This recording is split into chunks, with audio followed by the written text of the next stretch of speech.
was just crawling up my wall. like huge, straight out of a horror movie. And I think I did very good not screaming like a 12-year-old. But usually I'm good with the spider. Like normal spiders, they live and I live and it's all good. But this was it really did look like a horror movie. So he had to. So I was a bad Buddhist. We have, especially this time of year, we get the earwig things. Oh, what is an earwig? They're like the little pincher bugs, right? Yeah, they're kind of they're this big, and they're look almost kind of like centipede, like little centipedes, but they have little pinchers on the front. They're fucking gross. Horrifying. Yeah. Did you guys of course saw Wrath of Khan. Remember the ear thing from Wrath of Khan? I didn't see Wrath of Khan. I saw it, but I know what you're talking about. Wait, what happened to Tim? Does he have a bug problem too? Am I good now? Yeah, I can see. Oh, I cleaned off my camera because I was. I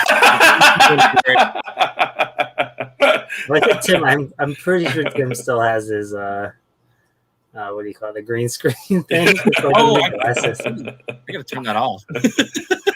Tim keeps an extra Vaseline for all those Nigerian hackers, with their we have taken over your video camera. Now send us all your money in Bitcoin, please. Okay, I turned off the green screen, so it should be good. I always forget I have that on. Trying a new. Is that a Monster Energy? No, this is a adrenaline shock. Smart Energy. Kyle's gonna get crazy. He's gonna pick a fight with Todd McFarlane. Well, it says sour candy, so I was expecting it to be I don't know what I was expecting, but it just tastes like sour apple. It's disgusting. Hey, sour candy's kind of having a moment now, isn't it? Yeah, it is. I feel since the pandemic, as I have gone to social events, every social event has a bag of sour candy being passed around. Oh, really? Yeah, I guess maybe it was people's comfort food during the. I mean, not me. I'm a sweet guy. Versus sour. Yeah, when we went to down south, the best thing was pretty much every gas station there had the double-decker Little Debbie's, which they got rid of in New York, or at least. Oh, right. Those things. That's Bloomberg on his no confit of duck. I don't know. We used to have them because I think Tim's probably familiar. Are you familiar with Stewart's, Tim? No. So yeah, I think. Wait, is that they make soda, right? They do make soda, but they're our.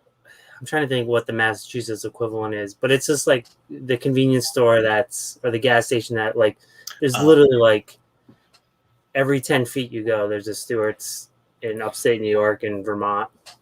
And we used to have them, but they all of a sudden disappeared. And they carry what's the opposite of Little Debbie's? Hostess?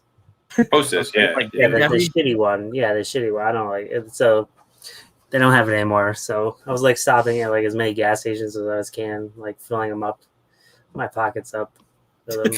But I'm kind of a connoisseur of shady bakeries. The one you see a lot is if you go to a dollar store, it's always Mrs. Freshly, or just there's sort of the off brand snacked goods. Although I have to say, I saw Mrs. Freshly's got a Reese's crossover, so she's coming up out of the shady bakery black market. I love that. I mean, that's where I got this. It's a legit one, but I hit up dollar stores all the time now. Oh, if you are not stocking your parties with dollar store goods, first of all, that's your icebreaker. Well, I go there for because they have tons of DVDs, which is crazy. I just got the Officer Down Blu-ray there. Oh wow! And they have Blu-rays now. they have books, and they have legit books. I even got comics there. I found a First Second comic there. Holy cow! The First Second sales rep really doing his work. I know. I felt bad. I wanted to almost tweet about well, no, because if it ended up at a dollar store, it's a skid. Yeah, that means it.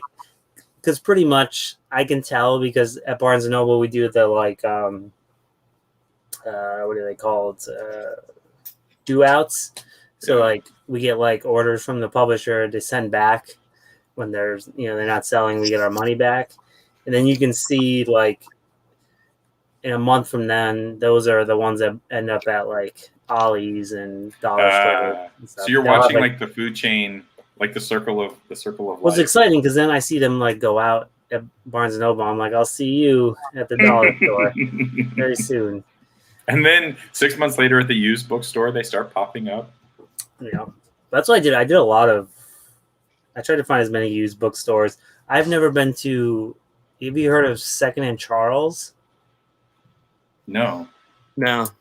So it's like a picture. It's like I guess like a Barnes and Noble or a bookstore, but it's like I don't know, 3 times bigger, and they have like more stock of everything. But they take in trades, and they like clearance things out. So it was like this humongous store with like actual like used book prices, and then they had anything that was like clearance, which I don't know how they just decide that, but it was all like buy one get one. So I got like a shitload of books. But. Oh, that's my first job was in a used bookstore. It was a used bookstore comic shop. I've been talking to my wife. I would love. That's like my dream to open one, or yeah, I would love. I like pretty much my day now because like, well, we're live now, but no one from work. But like, they have nothing for me to do at my job right now while we're like opening a brand new location and I'm moving there. So like, the days I don't have like an obligation, I just like travel around to all the like Salvos and Goodwills and used bookstores in the area and just like look for like old books and like comics and like stuff like that. Like I found this. I don't know where it is now. I don't know. I found this like pop-up book by Morris Sendak, the guy who did. Oh yeah, Where the Wild Things Are. This is like crazy thing I got for like 33 cents. It's like awesome. I would love to do that, but I also don't want to do like real work. So I have a great Goodwill find. It's from the 1980s. The Great Muppet Caper made these. McDonald's made these sort of glasses. So if you got like a Coke with a Happy Meal, they would come with a little glass. And it has a Goodwill sticker on the bottom for $1.99. And I paid like a 300% markup on eBay. But someone got a good deal. You didn't even get it from. No, secondhand. So this, I forgot we're live. I don't know how to do intros for this show. I haven't figured it out. It's the greatest comic book of all time that we read this week. I don't know. There's still comic news, or I don't know any. Wait. Your greatest comic book of all time that I read this week with Kyle and Jack and special guest star Tim Murder. I changed my name to Comic-Con at Home. Oh, damn it. Tim, this is your first. We've done a Menage our San Diego panel. Yep. We've done a Menage Comics before, but this is your first time on Greatest Comic of All Time, right? Yeah, it is. Oh, it is? Cool, awesome. I'm pretty sure. I don't know. That checks out to me too. Actually, it's funny. I just got an alert from Comic-Con. They're tracking us, or you know what? They may just be faithful watchers. I was wondering. I guess that's a talking point. Well, because San Diego's not happening. Obviously, that would be this week. Yeah, which is why I have so many alerts set to my Twitter so I can buy action figures. Did you see that the Mondo Wolverine? Oh, yeah, I'm trying to get that tomorrow at noon. Yeah. Well, I think it's Central Time. I have an alert. I'll look in the morning. Yeah, man. Jack, have you seen it? Have you seen it, Jack? I have, of course. I mean, who could this be? Oh my god, I can't imagine how much it's gonna be, but I think it's 200. Yeah, that's not bad. I've been tempted to get the Batman. They put out the animated one. I have it. You have it? Yeah, it's dope. Yeah. That's my fear of because I've dove into it and now it's gonna turn into comic stuff. But I think I showed this to you, Jack. Action figure chat. The Mage Yes, you did. stuff. Yeah, Like, it's so rad. I know, like their stuff looks exactly like the comic book. It's insane. No, like, they get it, and it's like it's so. I mean, they get it in the details, which is the like where I think all the stuff falls apart. Do either of you guys like? Are you big on the sort of like? Did you see the gigantic Galactus? Yeah, that's not for me. Yeah, Oh. I've been weighing it. Well, because I like wanted, literally they're like 40 pounds, 50. Yeah, the problem with those, like those things are cool. Like it's Kickstarter for action figures. Like, it's a smart way to like do something big and get it out to people. But like, it's up the same week as I've been trying to tack down those Turtles in Disguise 4-pack. Oh, the alternate ones? Those are fucking rad. Those might actually pull me in. I haven't seen them in stores, and then NECA put them up online for pre-order. So it's like a 2-week window. You can pre-order them, and it's like $125 plus I think $14 for shipping, and it's like the same time frame as. What am I going to do with a giant Galactus? Like, I will tell you exactly what you do with giant Galactus. I'm not going to do anything with four more turtles. I already have a whole fucking shelf. You have giant Galactus fight your giant Unicron, and then you have the battle of the planet-eating elder gods or whatever they are. Yeah.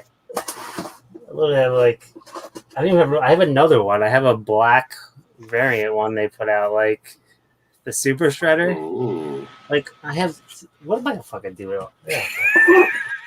I mean, you could pull a prank on your wife and like be like, "Yeah, I'm taking care of the baby," and then you're like holding. That's true. They're like also, those turtle variants they're really cool. Like with the human masks.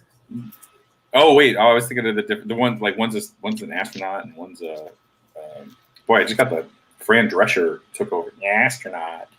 one's an astronaut. I think. All right, am I hallucinating? I'm on cold medicine, so there's one. It's the Turtles in Disguise 4-pack.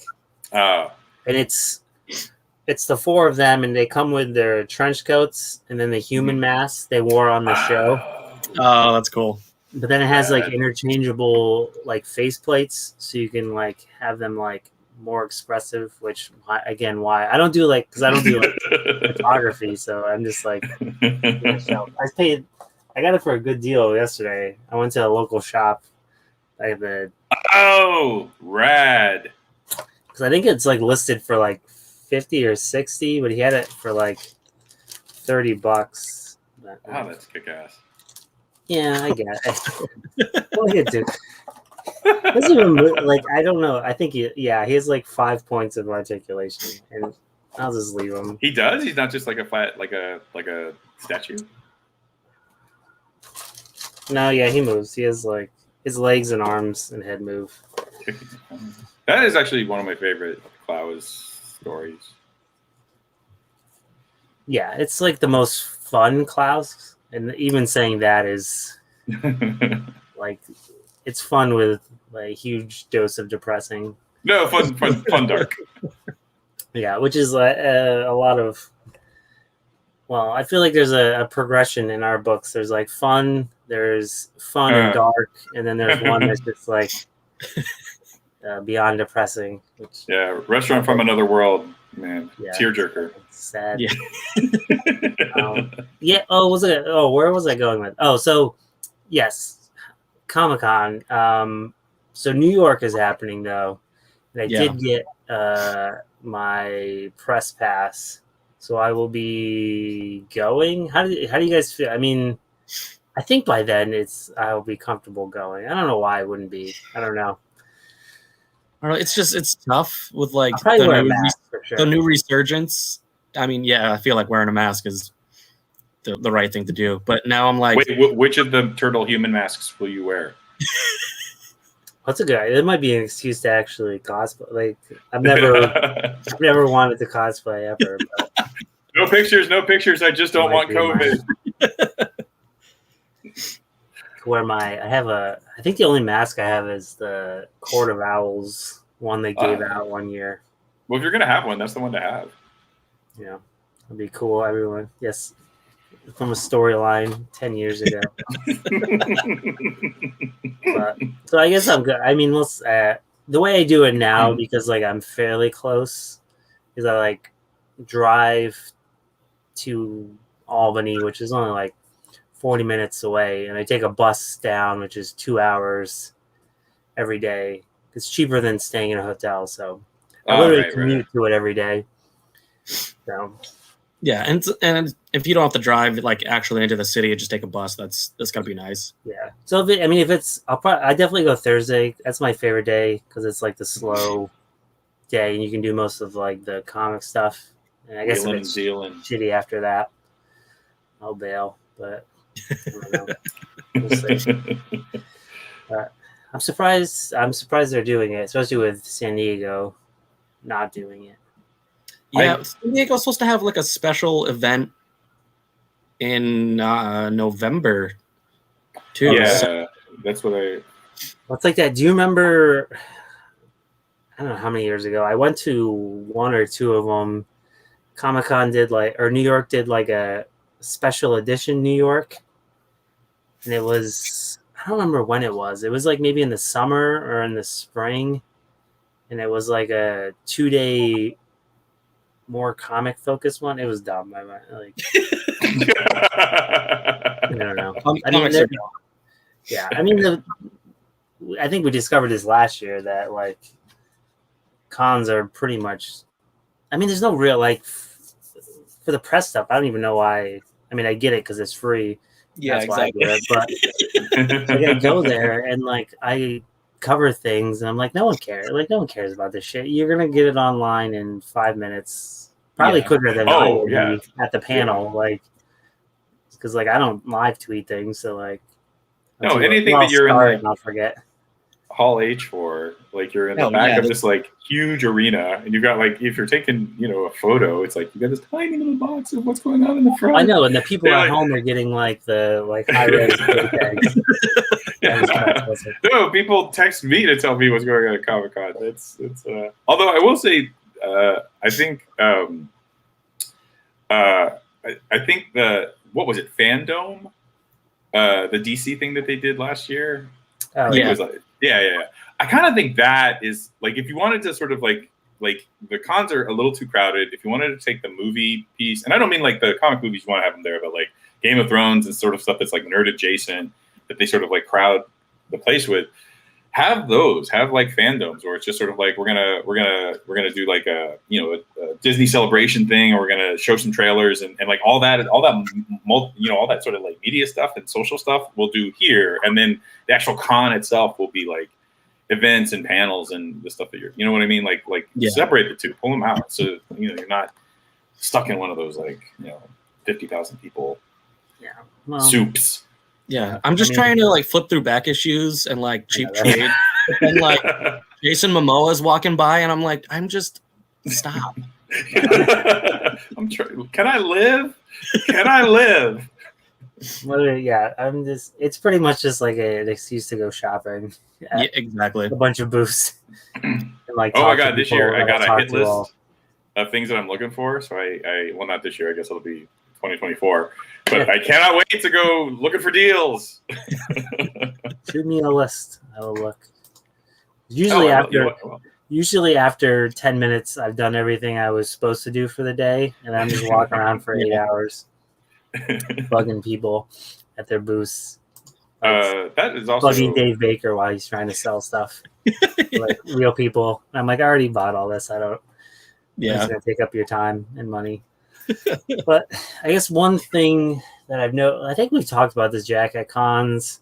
I think it's like one of the few times I think you really notice the divide between comics and like manga. I think it's kind of like where they seem to like section it out, and we've discussed on the show, and that's why we're doing this quote unquote manga focused episode, even though we did a manga last time. But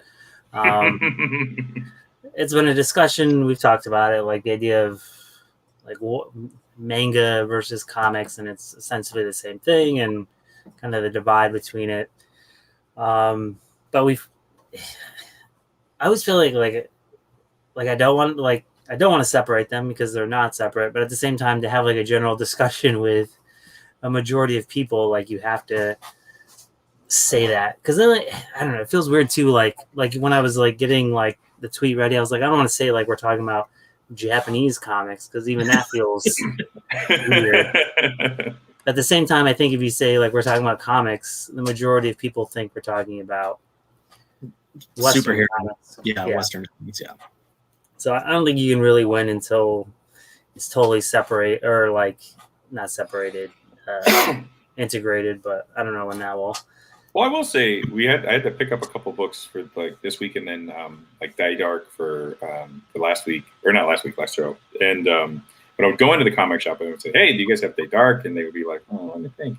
And then when you add, "Oh, it's a manga," like then suddenly like it kind of falls into focus. So I think like when you're talking about books, like you kind of have to add that little like, or I don't know, I say that as like more in the comic camp, but I guess if you're in the manga camp, you have to say like, "I'm looking for Spider-Man. It's just a comic, not a manga."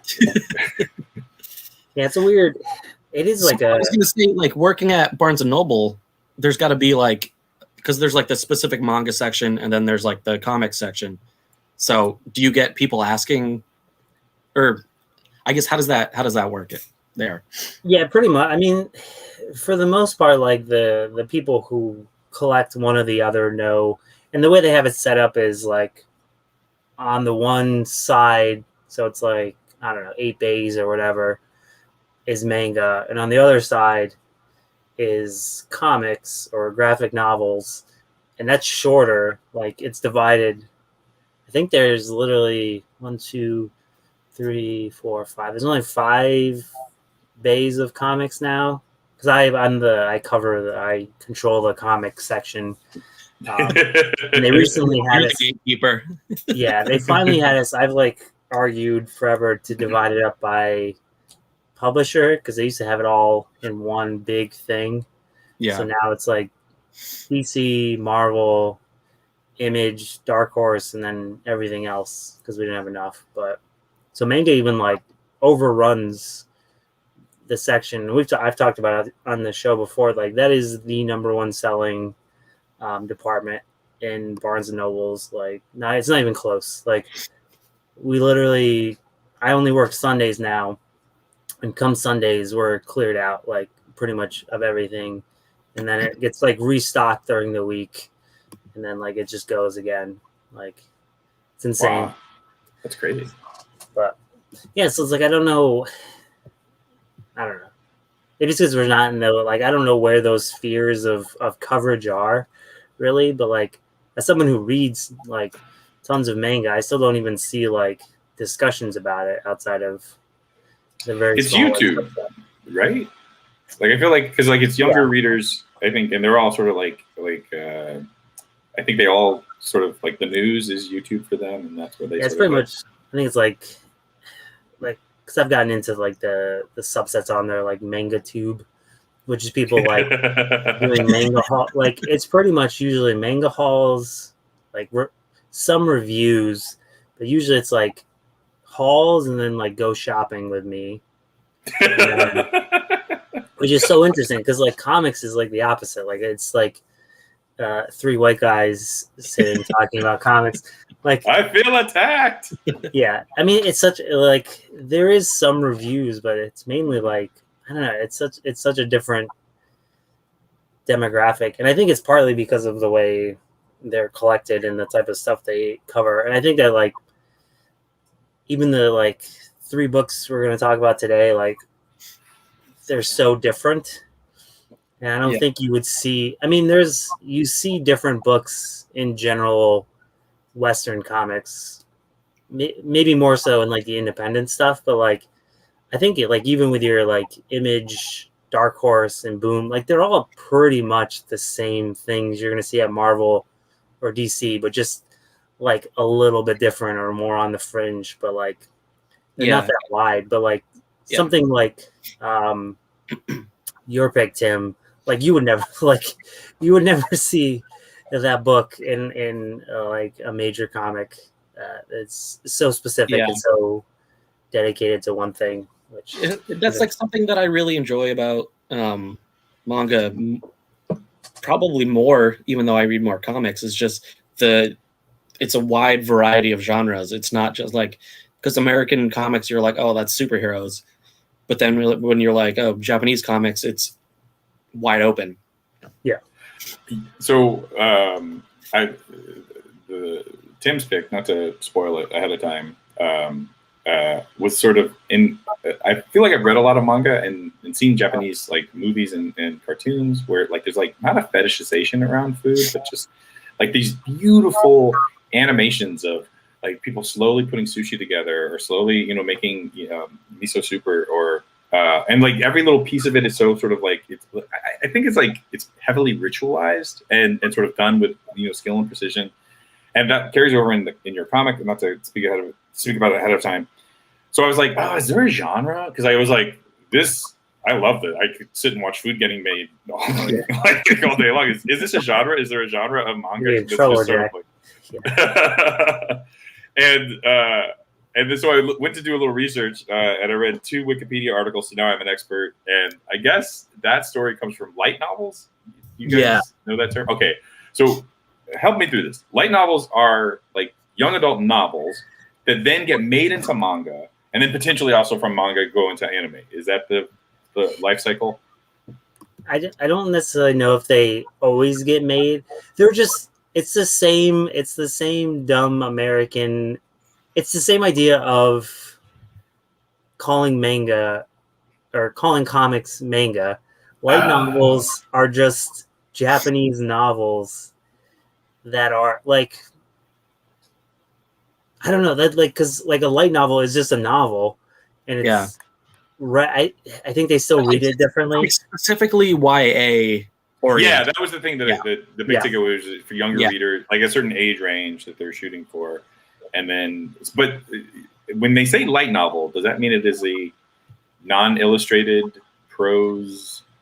And then someone adapts it. It's just a book. It's just just a novel. There's there might be like a chapter page illustration, but there is almost no. It's just a book.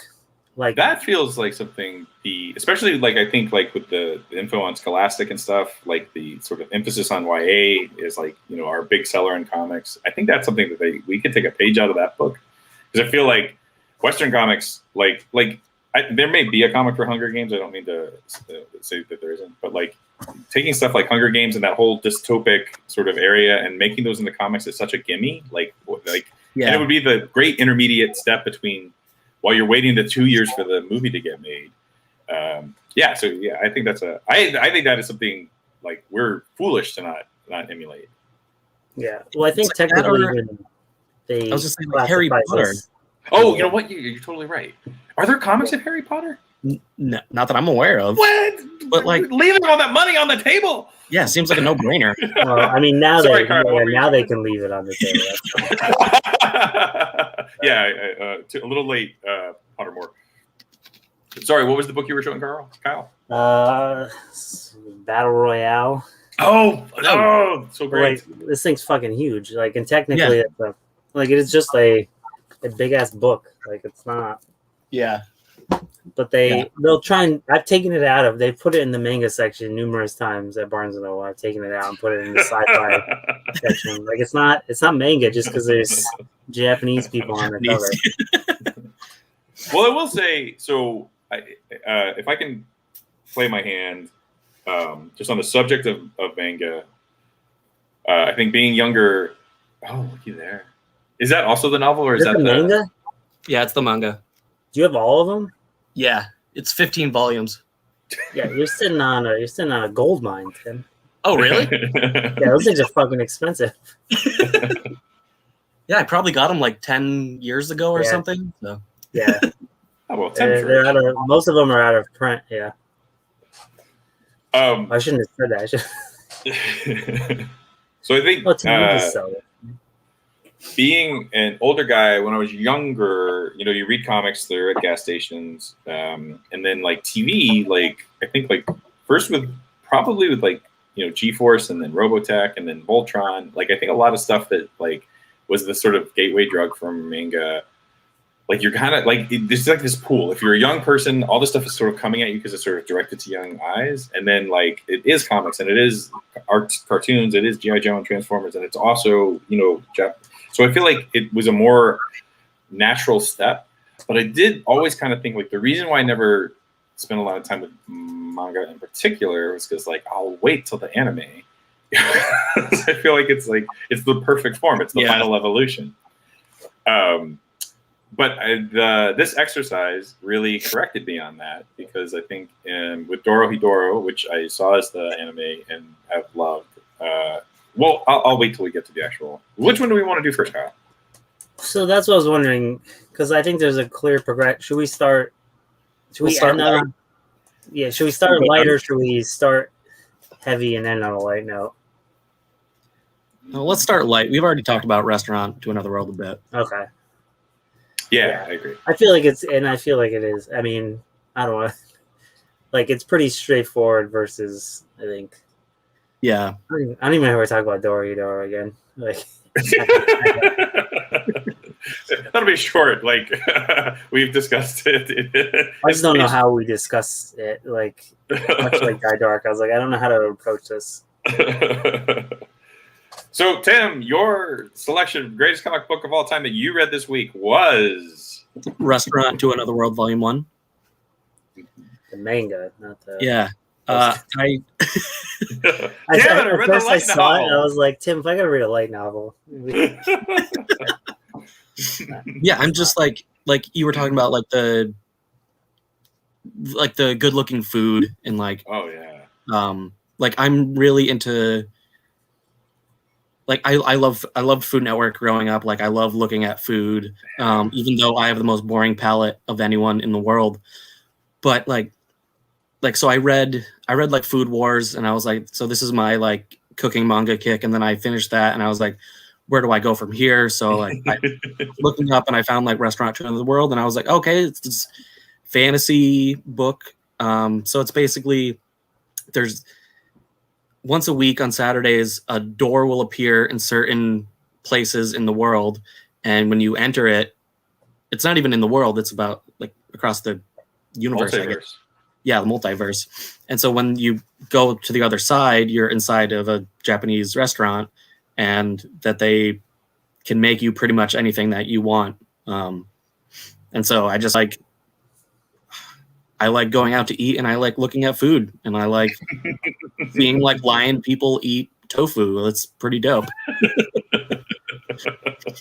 And that's like we were talking about before, like with manga, like it sounds like such a very specific concept and like plot, and it's literally like each chapter is someone else coming to this restaurant with a very specific problem or request, and he makes them like a dish, and they spend like 5 pages like just like glorifying this dish, and then it's like, I like the dish, and then they leave, and like it seems I don't want to say stupid and like, but it seems so simple, but it's like executed so perfectly. And if that's your thing, like it's like again, like they're catering to people who want to read this. Like no one's gonna set out and read this who I think doesn't want to read like this very specific thing.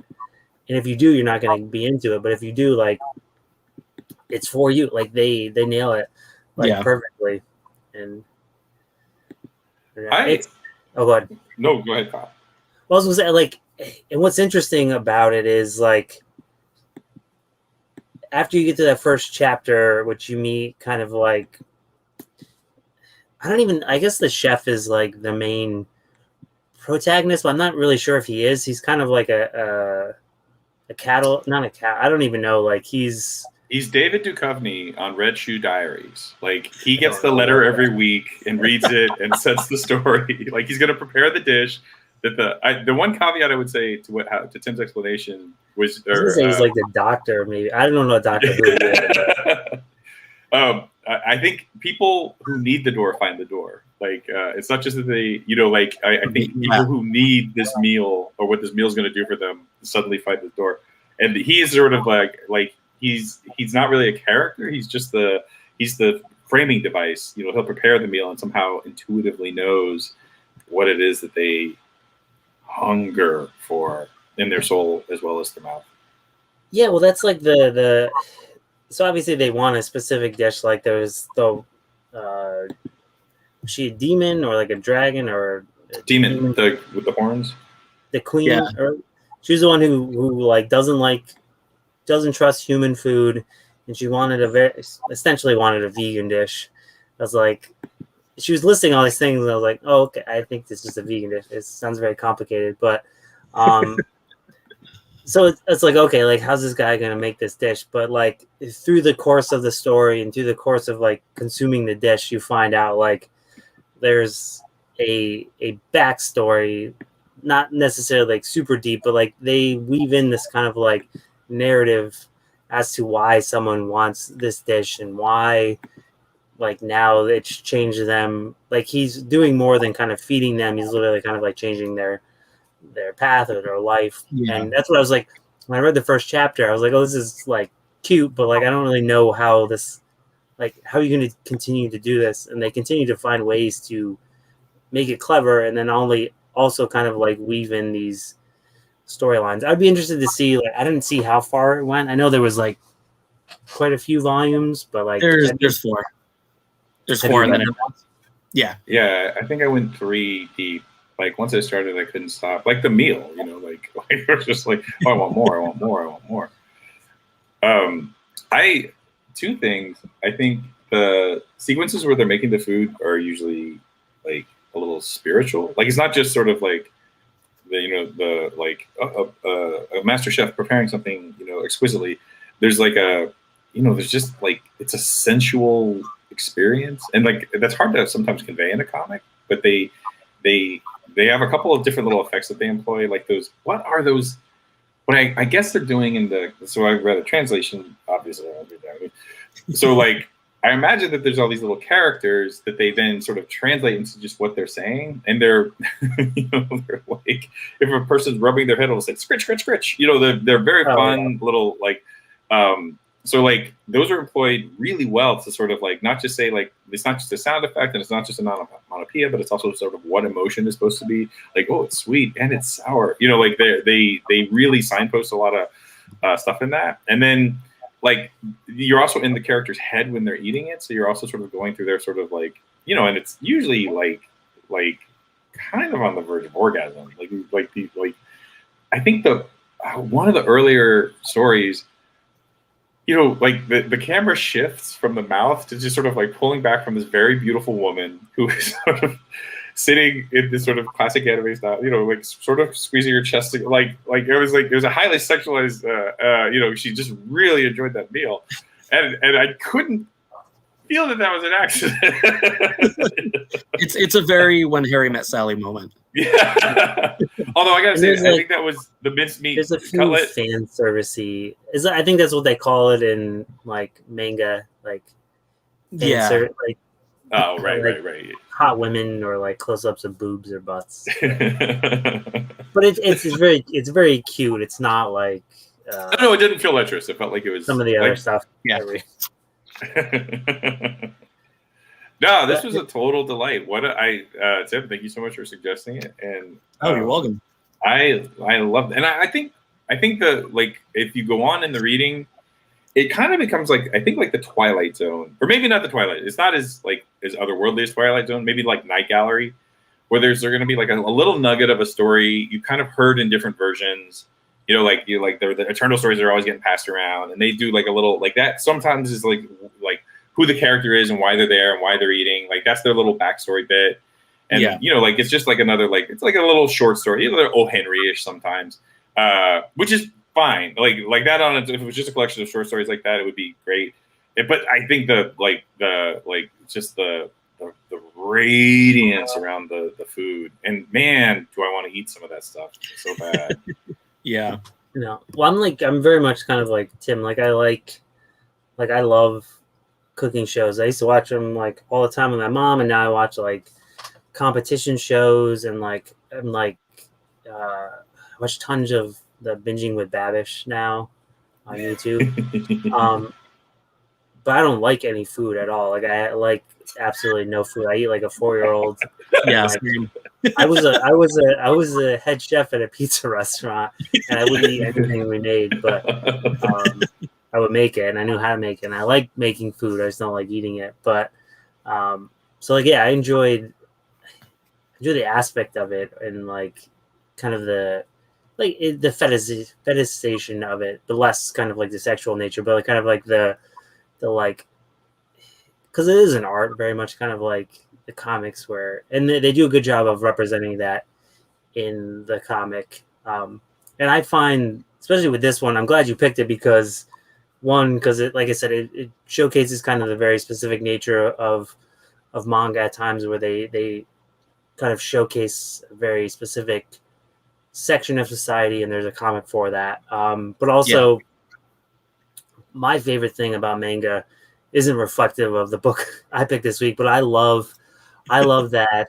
especially with kind of shonen manga. I love the like inherently positive like vibe of manga all the time, and like how a majority of the protagonists are just like unstoppable in their kind of like drive and just being positive and like unshakable. Like I'm reading Black Clover right now, and I was gonna pick that at first, but I went Fire Punch. But like the whole premise of that book is like everyone in the world can do some bit of magic, and some people are really good at magic.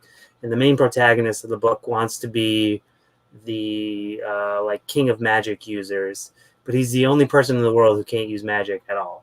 And like it's like, okay, this is gonna be like this kind of like story about that, and you think he'd be like but he's like the like happiest and like most driven dude, and like he eventually like his magic is that he is so opposite of having no magic. He's like anti-magic, and he can like negate people's magic, and like that's his power. It's fucking great, and like he's just like always fucking positive, and like I love that shit. Like even like Dragon Ball, like classic Goku's like no matter what, he's like driven in that. And then like with Soups, like superhero books like that we read, like they have to like, which is fine. Like you have your Peter Parker has to be like knocked down, and there has to be like these like defeats and all this stuff. But like in Shonen, they just do such a good job of like you can kind of have that, but you can also have someone like kind of always win and it work. Like people don't necessarily have to fail, or if they do fail, it can still be like a positive, and like they continue to move on. And kind of like this book, like this book is just there's no real antagonist in it. There's no real problem anyone faces outside of like kind of wanting just to eat food. I think it's like the man versus himself thing, because it's like each person has a problem that they're trying to work on or overcome. Yeah. That's a good way of putting it. But yeah, I think. Oh, and we should probably say, and I'll leave it to me, who's great at names. But so I guess the light novel was originally Junpei Inuzuki, and then it was adapted into manga by Takaki Kagatsu. Yep. And then there's character design. I don't know. I'm assuming that's how it works with this, with the light novel being first.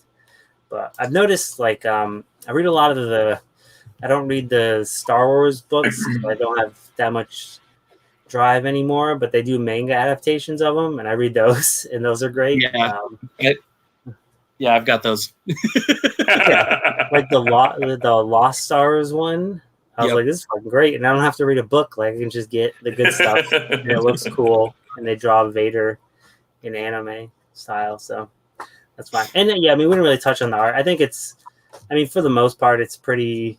I don't want to say by the numbers in a bad sense, but it's like it's very clean. And again, like I like how it's like very kind of clean and simple till it gets to the food, and then it's like detailed, hyper detailed. Yeah.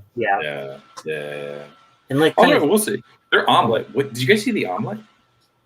What is that omelet? I don't know, it all looked like, I was all like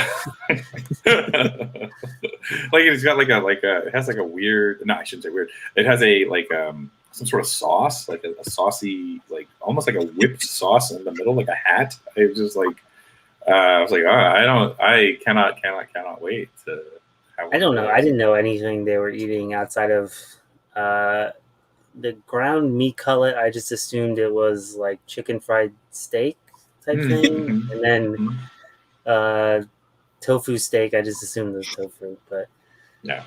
this whole chapter on a rice ball, which is just used. It was like old food. It was leftovers being used within. I don't know, but yeah, it was fair. It was fun.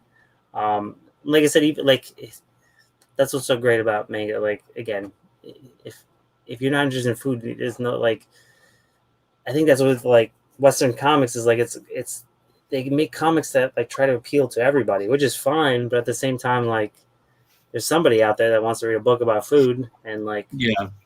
I think if you're trying to appeal to everyone, you're not going to appeal to anyone because it's just it can't be. It's just going to be bland. Trying to get everyone on board. Also, I kind of think like I think that I love is the eccentricity of the like they extend the circle out to like swim club and like I was just in the comic shop today and there was I don't know if this is an offshoot but there's like cell phones for another world which I didn't have a chance to. There's lots of. So like I feel like they don't just sort of expand the genre out. They also go to like not weird unlooked for corners of the of where people's interest anyway. And that is sort of I think half the fun because like like I mean there's like and that's what's so interesting too is because there's like genres within genres like so there's the whole I don't remember the name of it but there's like the reincarnated genre where it's like that time I got reincarnated as a like insert and there's like tons of books like that. I read as you do. I read last week the time I got reincarnated as Yamcha or something like that. Yeah, it's like this. It was fucking great. It's like this one-shot book about this kid who reads Dragon Ball who gets reincarnated as Yamcha in the Dragon Ball universe, and he makes like because he knows Dragon Ball, like he makes Yamcha, who's normally a joke, like a cool character, and like it is. They just said like that. I think the big one is the time I got reincarnated as a slime. It's like the big one, but like it's just like a genre within a genre, and like they have it's so hyper specific, and again they're huge. Like they're just and obviously manga is like so competitive. Again, that's something I don't even understand. I know the Bakugan. It's the comic about making comics. There's a few of them, but the people who did Death Note made a comic about making a comic and how like obviously they're on deadlines and they don't sleep and like, they all die early. That's death. But Jack mentioned did you say I can't know how to say the word eclectic, eccentric. You said eccentric, right? It would have been good if I used that when you said it, but yeah. I was gonna use it as a transition to the super eccentric book of your pick. So my book, kind of a carryover from last week when we covered the other work by Q, Dorohedoro, the manga.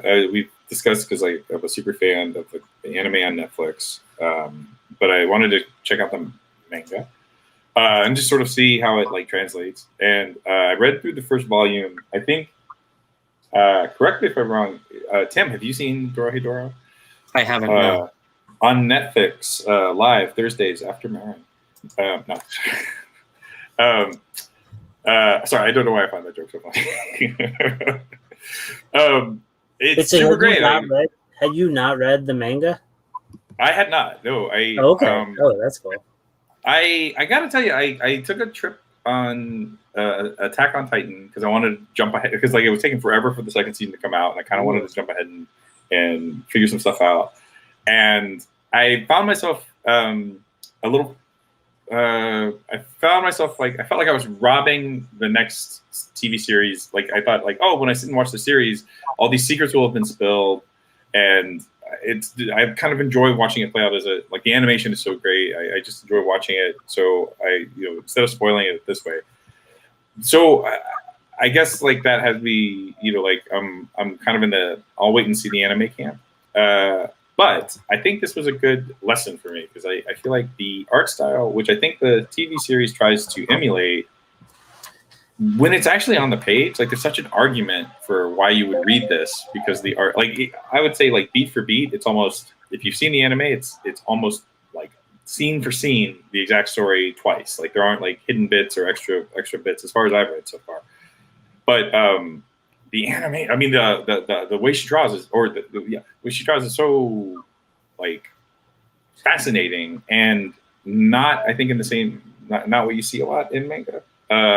And also, like within the way she styles, within the way she draws, it's the sort of way she styles like the characters and the sort of like way she dresses them up, and like there's gas masks and like having gone in reverse, reading Day Dark first and then reading this, like you sort of see her aesthetic, like there's a lot of carryover between the two, but there's also definitely like a point where she began and then where she expanded out, and like there's a lot to love about this series. I think like it's, I don't know, we've talked about it so much I don't want to like say the same stuff we've said over and over again. Essentially, it's a character who has been enchanted by like the live in this place called the Hole, which is sort of like a runoff from a magic world. There's a magic world where magic users, go around doing magic all the time.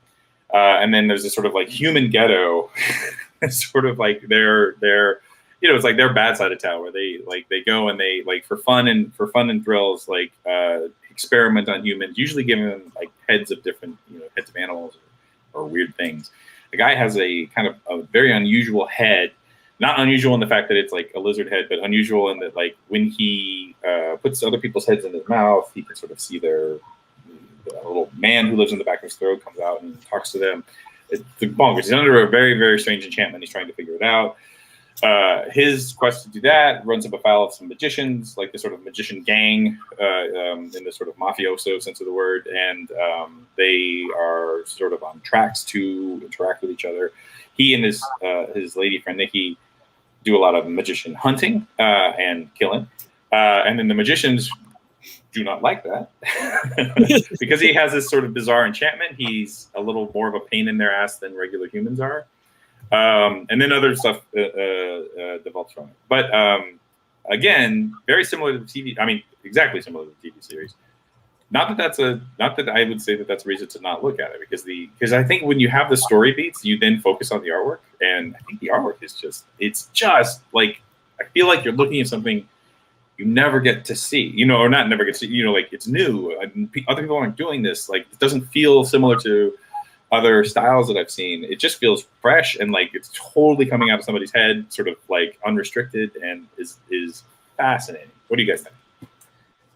Well, I think what's so interesting too is like having read some of it and then watching the anime and then having read Die Dark as well. Like the show's great, and we've talked about like the animation on it is really great, but they go with kind of the current, I know there's like a studio, but like kind of the Netflix like quasi CGI animated style. And on the show, it's like the character designs and the world come across, but they're kind of very clean models. And like her art is very, again, we talked about like last time, it's very sketchy and dark and rugged. So like it's so weird because the models are so clean, but in the manga, like you're not getting like a 1-for-1. Like there is like you said, you can kind of then pull her very like disjointed aesthetic out of it and get that enjoyment out of it if you're coming at it from the anime. And like you get to, I mean, we talked like I could see this and Die Dark being just in the same universe. I mean, because we don't really know where Die Dark takes place. There's clearly like an Earth in that world or something. Like he comes from somewhere. But like it hits a lot of the same beats, but like what she does so well works across both because she creates interesting characters and then she also creates like really interesting setups. So again, like he's cursed or enchanted and he's hunting down magicians, but at the same time it plays into his favor because he can't be affected by magic. But at the same time, he has like so it's just like these really interesting ideas come together, and like again, Die Dark is very much the same. It's like a guy who, what is, oh, his is the bones, like his bones The dark suit. grain of wish, yeah. And like, Oh, his curse, yeah. If you get so his he's trying bones, to you find can. out. Like it's a very similar premise, but like it's these like quirks on that premise that she like devolves out into the world and works specifically within that world. And very much like Die Dark, like everyone you meet is interesting, and instantly you're like, oh, this character's cool. I want to know more about this character. And like the bad guys, like we talked about, the bad guys aren't really bad guys. I mean, they are per se. Like we don't, yeah, this in volume 1 you don't know, but like they don't seem like bad guys. Like the, what's his name, the heart guy. Yeah. Yeah. The main guy. But like he's the cool. main bad guy. And his partner is awesome, and like everyone you meet, you're like, oh, I like this guy, and like, well, I like this guy, and then people die a lot, and you're like, oh, okay, I like them. But like everything about like the world she introduces is awesome, and every like page you go, you're like, I just want more of this world. So I don't know, Tim, because we talked about this so much. Tim, people are tired of our takes. Well, yeah. I like just talking about the art. I like that it's a bit looser, sketchier, which I think is something you don't see as much. I feel like manga is normally a more clean, simple designs. So I really like that it's different, and it's dark, but it also it's filled with heart, and it's funny. Where's the moment, like the dress assembly, and they're like, oh, like wear it like this and your butt's exposed, and it's just like it like undercuts like that everyone's kind of suffering in the whole, and it's, yeah, I find it really fun. She's really good at like undercutting, and undercutting means not the, I don't know, like playing off extreme violence. Like I'm trying, like, because like there's like that I love, and then like there'll be times where he'll kill someone and he's like, oh wait, I forgot to ask what the guy in the mouth said. Like his whole goal was to like find out what the guy in the mouth says, and he'll like sometimes be like, oh, I forgot, oh shit, I forgot to ask. It'll be like after this like horribly brutal scene, and like she's really good at like trickling in humor in like a very depressing world at times. And we talked about with last time, like her style is very, very different. And like when I wanted to pick Die Dark, it was because it was like a manga title that read very much like Prophet meets like Prison Pit meets like very like indie Western comics, and she was doing it in kind of a very kind of refined manga world.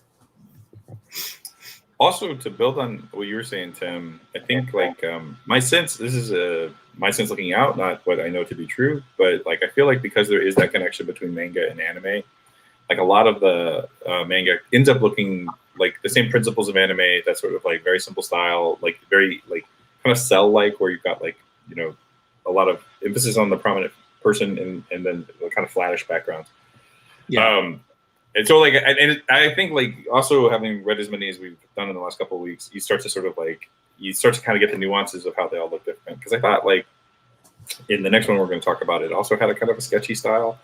And it's not as clean. Like when I would think about manga, like going back, like the stuff that I first started reading, like Appleseed and like Area 88, like that stuff was so, like the lines were so tight, and like there was a real kind of precision to it.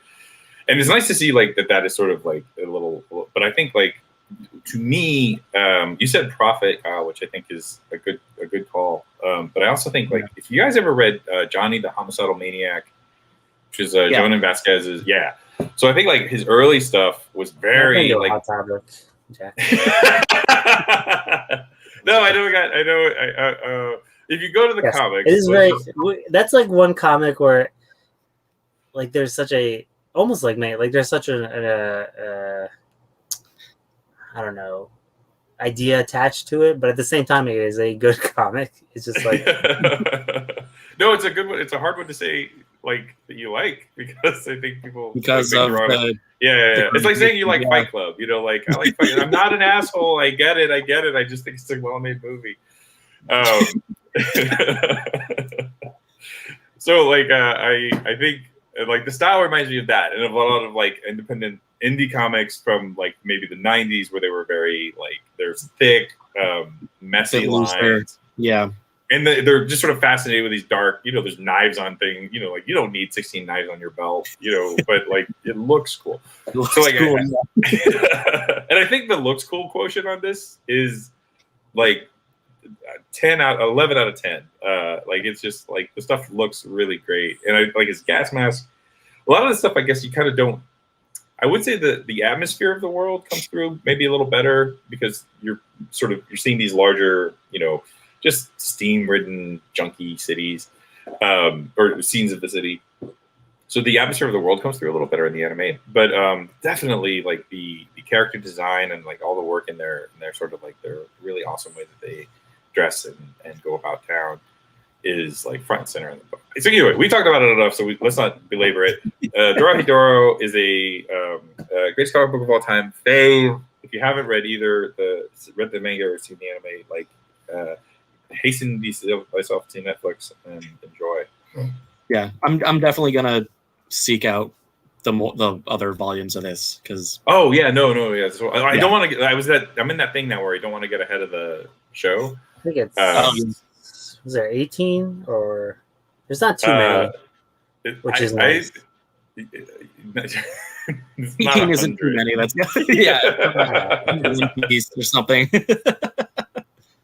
Well, that's like another like daunting thing at times with because again like the way we think of collecting things like a tankobon or like a small volume of manga like is released to us every month or every couple months at times, and it's like $10, and then you buy it, and then you have to find out like, you know, One Piece has been going for, you know, 120 volumes. And you're like, what the fuck? Like, but then at the same time, like Batman's been going for like 80 years, and there's like people who buy, and it's like, oh, I don't want to buy all those, but like, I mean, they're collected in chapters. I think most books are around like 200 pages or so. I mean, yeah, it's just like a different mind, although they take up a shit ton of space, which is now I just have them like triple stacked on bookshelves, right? Yeah, and I think the 3 books we picked I think are pretty, like I said with Tim's, I like that it represents kind of the wide range of kind of specificity, manga covers, and then with Dorohedoro, like I think that and Fire Punch and kind of why I picked it versus the other book the creator does as well is like I think you're starting to see, as much as we've seen kind of manga bleed into Western comics, I think you're starting to see Western and especially European comics bleed into manga creators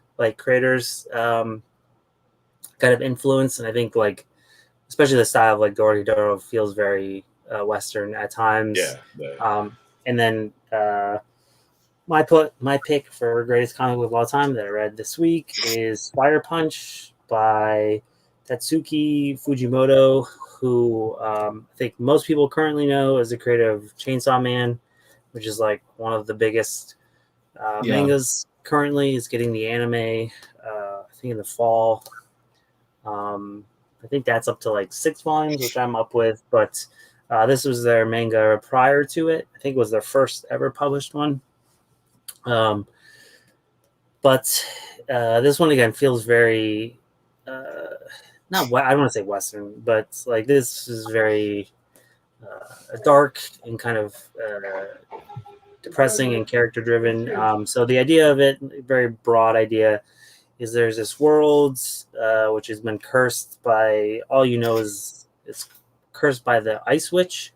So everything's like in snow. It's like this kind of like post-apocalyptic world where just always cold and snowing, and like people are kind of like suffering. You have these two kids. I believe was it Luna and Anji. Anji is the main character, or Agni. Agni, yeah. Yeah, and it early like kind of there are people in the world that are blessed, which are kind of your people with powers. These two characters can regenerate. They and they. I guess we'll spoil it. I mean, I guess spoilers. Well, keeping on the subject of food, Yeah. there's Restaurant to Another World. There's all the lovely gyoza in Dorohedoro, and the main dish in Fire Punch is well, early on it's people. So to kind of help out their village, the Agni is cutting off his arm and body parts, and he's able to regenerate fairly quick. And serving it to the people in the village, they're all aware. Like that's how bad things are, and they kind of like it's a very early on like establishment of like how shitty this world is. That these two kids have to like cut themselves up to like feed the village, and there's some people who don't want to do it. But it moves forward. The real kind of like driving moment of the book, and the whole reason it's called Fire Punch is.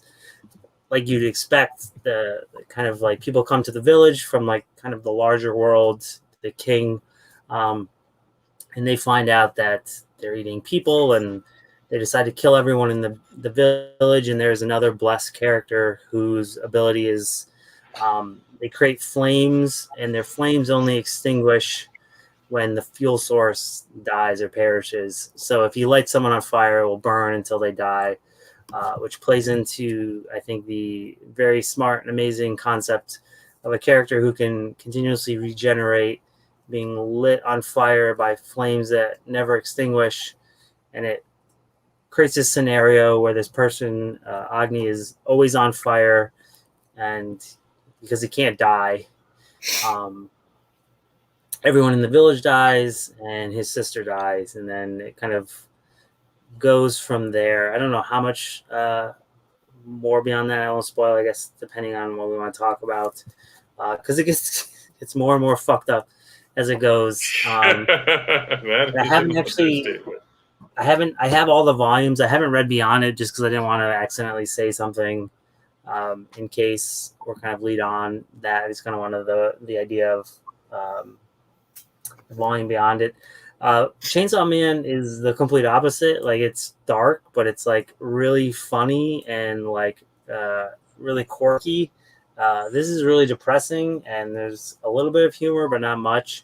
But I think very much kind of why Chainsaw Man works is they're playing on the tropes of manga, and I really like books that kind of do that. And I feel like this does that in the sense where, again, it's taking a character who has this ability and then throwing this horrible twist on it, and then but still kind of imbuing them with that drive that I enjoy about characters, and that we kind of get with this book. Yeah, I think it's like similar to how like My Hero Academia handles like superpowers.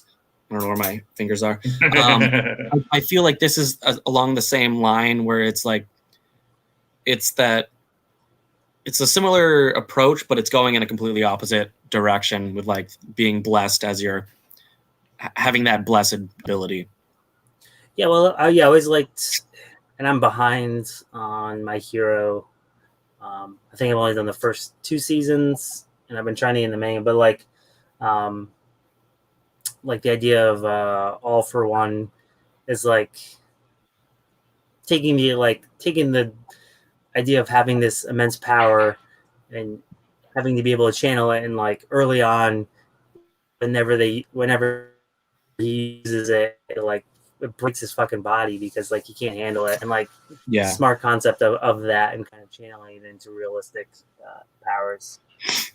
So like the very smart, like the whole early, like this at least volume hinges on you have one character who has like fire that can never go out, and now is put on a person who can regenerate, and like they spent 8 years literally like learning to control. I think he says he spends the first year just rolling around screaming, and after 3 years, he's able to like channel it into his fist, and then after like 8 years, he's able to like at least like move and exist in it. But like at one point, they cut his head off and they just shoot it continuously because he can regenerate. Like it gets weird. There's dogs later on. Oh, that's not.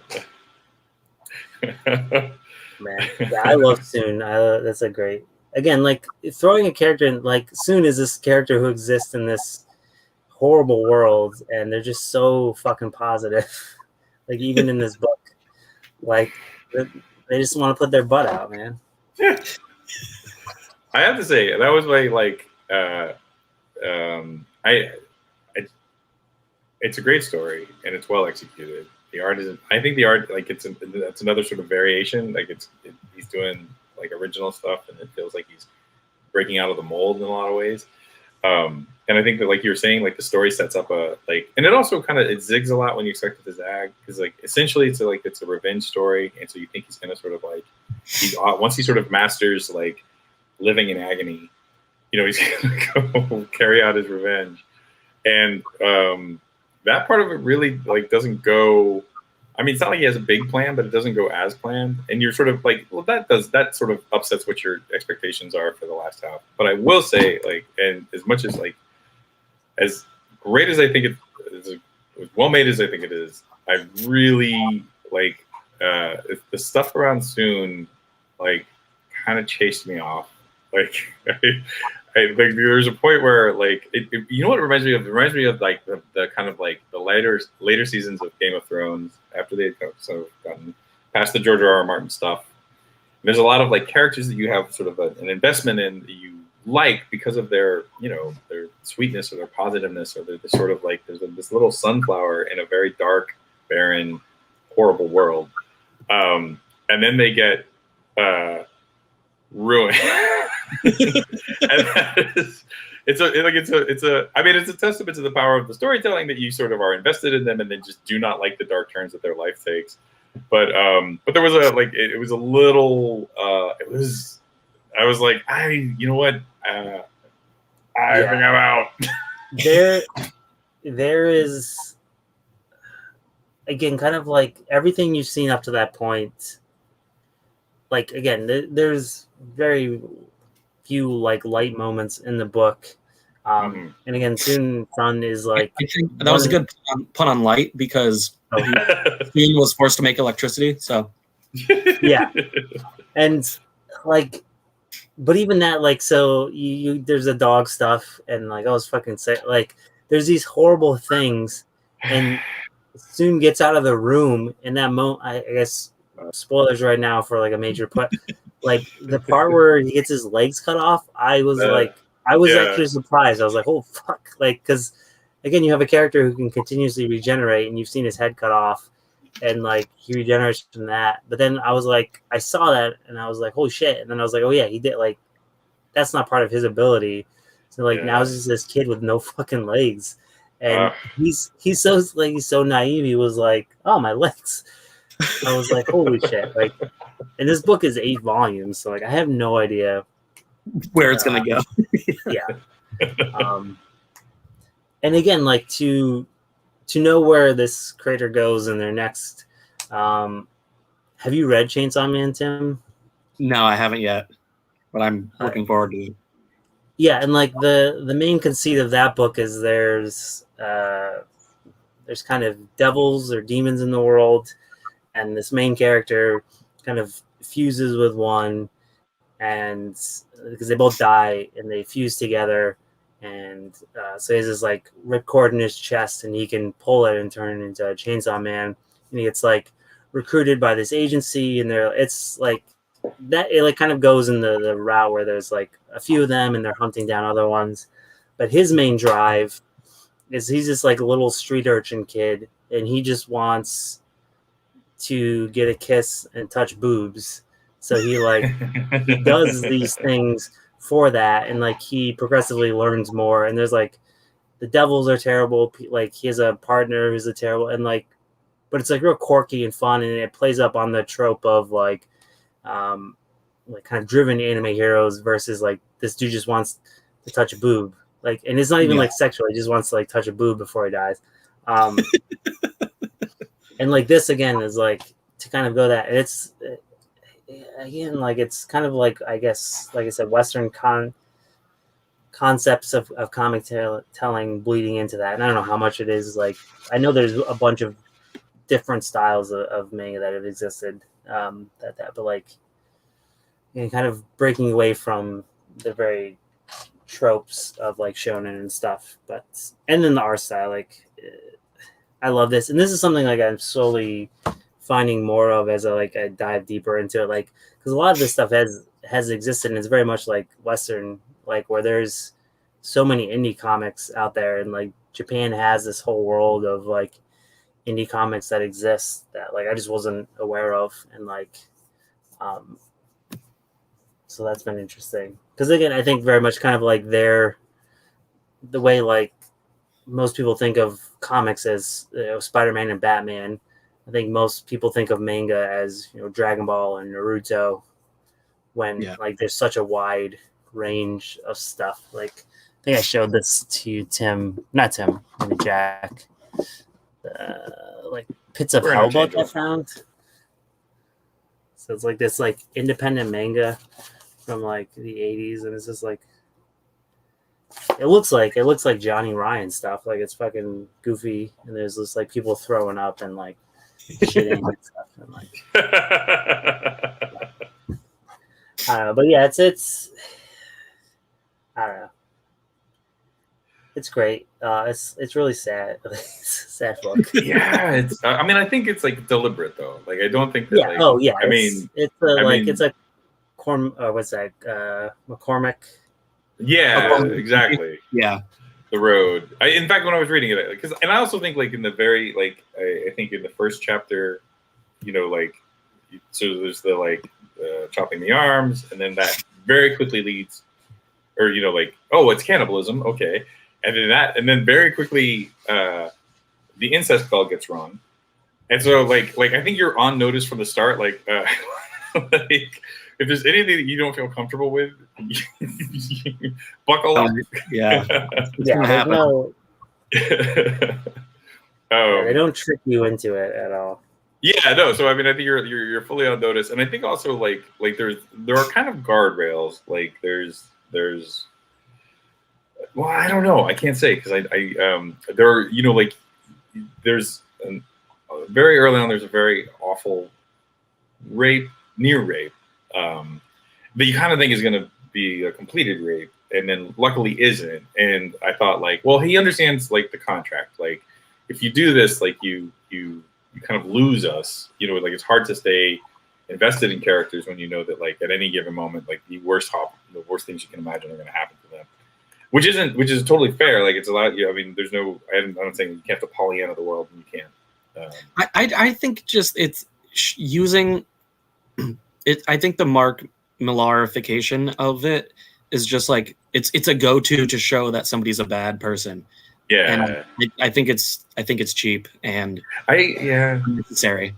I mean, I thought like if it had only happened once, I would have been like, it was like, I'll allow it. But like it like then like every character that you come to like, the jeopardy is it's not just, you know, then you're like, well, rape isn't even the worst thing they're gonna do, you know, and and so like, you know, like, and again, like, I feel like you know, I think that's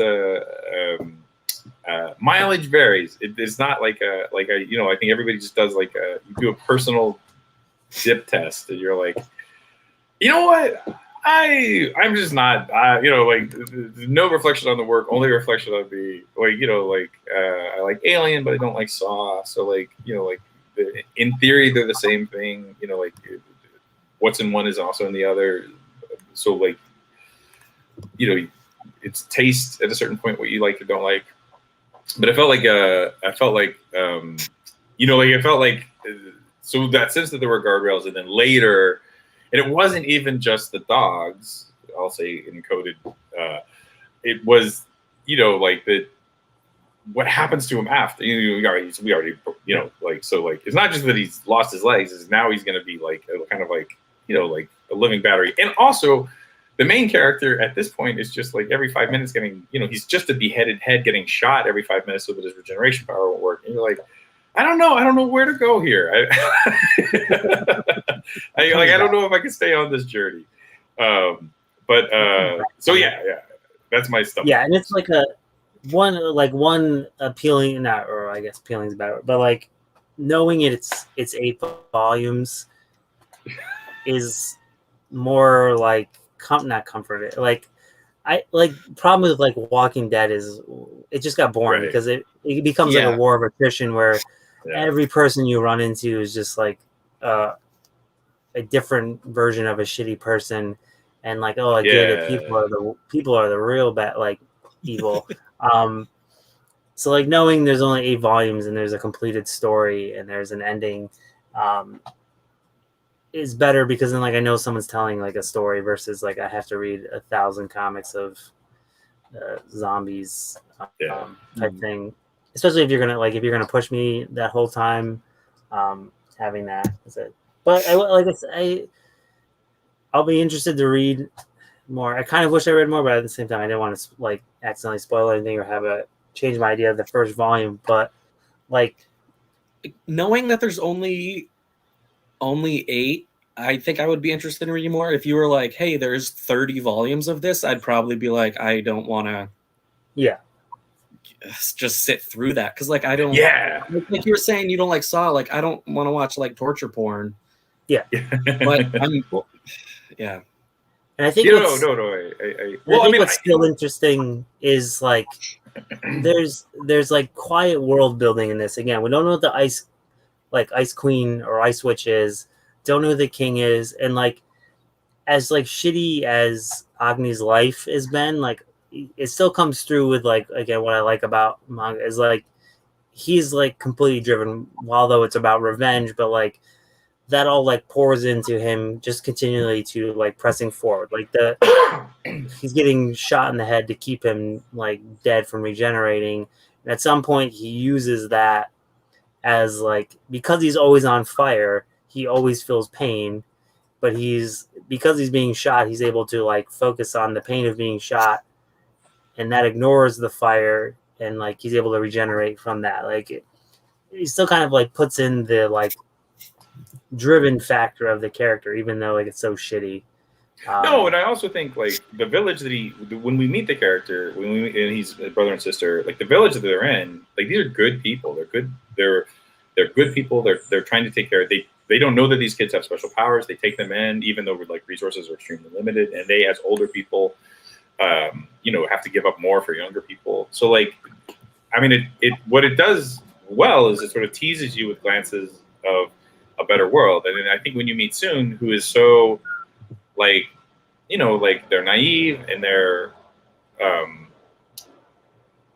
like sweet, and you kind of like, even in this cold, desperate, bleak world, there can still be sort of like life and vitality and people who are crazy about sugar. And that feels, like it feels fair to sort of have like the bleakness and then the counterbalance of it being, there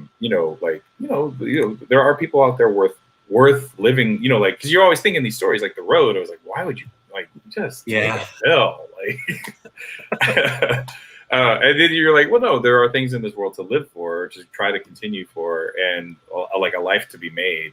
It's just like I think like, and I think I had just a visceral reaction because like he's manipulative, like he does a lot of work to make you like Soon. And then the isn't Narita, the girl that she meets, he does a lot of sort of like he does the work to make you really endeared to these characters, and so the cruelty that is then put on them is hard. It's effective. If you didn't care, it wouldn't feel so bad, but like because you do, it's rough. Yeah, and again, I think one of the biggest things, at least for Volume 1, is again the whole concept of the fire punch, the fireman, as he gets like qualified. is interesting. And then also again, like the idea that this is a world where there's like no warmth, Yeah. and he is always on fire. And I think at one point Soon says that like it's warmer near you. Yeah. That feels like there's something like I have to feel like they're building something to that. Like I feel like there's going to be or hopefully a positive climax here. But we will see. But like I said, I think I mean obviously anyone that reads I think manga is aware of Chainsaw Man, and I think most people now are catching on to Fire Punch. But just again, I think why Chainsaw Man is blowing up is because it's so different, and again, it's kind of messing with different ideas of manga, and I think this creator Fujimoto is fantastic. I mean, the art style, Chainsaw Man is like on another level. Action wise, I looked at like I was looking up Fujimoto. They're 27. yeah. Oh yeah, they're fucking like Yeah. I think they mentioned in this book. Yeah, they're the first thing they did like They were like 17. yeah, and I'm pretty sure they're in actually located in the U.S. So I think in this it says wow. I practice law in New York, Washington, and such places. I promise to prove the defendant innocent. Yeah, they were first published in 2013 when they were like in high school or not in college or something for like a one shot. Love is Blind, but yeah. So they have like another 20 years of manga before they work themselves to death, unfortunately.